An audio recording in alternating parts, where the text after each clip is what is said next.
ভাই ও বোনেরা, আজ মানুষ দুনিয়ার পেছনে এত বেশি ছুটছে যে নিজের রবকে ভুলে যাচ্ছে। আমরা মোবাইলে চার্জ শেষ হলে দৌড়ে চার্জার খুঁজি, কিন্তু ঈমান দুর্বল হয়ে গেলে কজন মানুষ কোরআনের কাছে ফিরে যায়? আজকের এই দুনিয়ায় মানুষের কাছে টাকা আছে, বাড়ি আছে, সম্মান আছে, কিন্তু শান্তি নেই। কেন জানেন? কারণ শান্তি শুধু আল্লাহর স্মরণেই আছে। আল্লাহ বলেন, নিশ্চয়ই আল্লাহর স্মরণেই অন্তর প্রশান্ত হয়। আমরা রাত জেগে সোশ্যাল মিডিয়ায় সময় কাটাই, কিন্তু ফজরের নামাজের সময় ঘুম ভাঙে না। আমরা মানুষের মেসেজের রিপ্লাই দিতে দেরি করি না, কিন্তু আল্লাহ ডাকে সাড়া দিতে দেরি করি। এটা কি আমাদের ঈমানের দুর্বলতা নয়?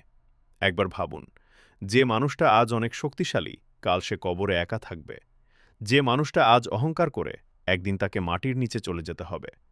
দুনিয়ার সব কিছু এখানেই রয়ে যাবে, শুধু আমলটাই সাথে যাবে। ভাই, মৃত্যু কোনো বৃদ্ধ মানুষের জন্য না। মৃত্যু ছোট বড়, ধনী গরিব, কাউকে ছাড়ে না। কত মানুষ সকালে ঘর থেকে বের হয়েছে, কিন্তু রাতে আর ফিরে আসেনি। আমরা জানি না আমাদের শেষ সময় কখন। তাই এখনই সময় আল্লাহর দিকে ফিরে আসার। নামাজ শুরু করুন, কুরআন পড়ুন, হারাম থেকে বাঁচুন, মায়ের সাথে ভালো ব্যবহার করুন, মানুষের হক নষ্ট করবেন না।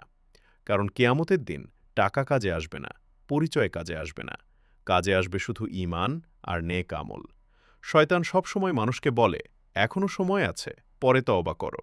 কিন্তু শয়তান জানে না মানুষ কখন মারা যাবে।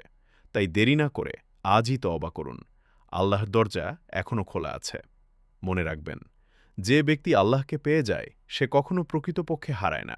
আর যে আল্লাহকে হারিয়ে ফেলে সে দুনিয়ার সব কিছু পেয়েও নিঃস্ব। আল্লাহ আমাদের সবাইকে হেদায়েত দান করুন, ৫ ওয়াক্ত নামাজি বানান এবং ঈমানের সাথে মৃত্যু দান করুন। আমিন।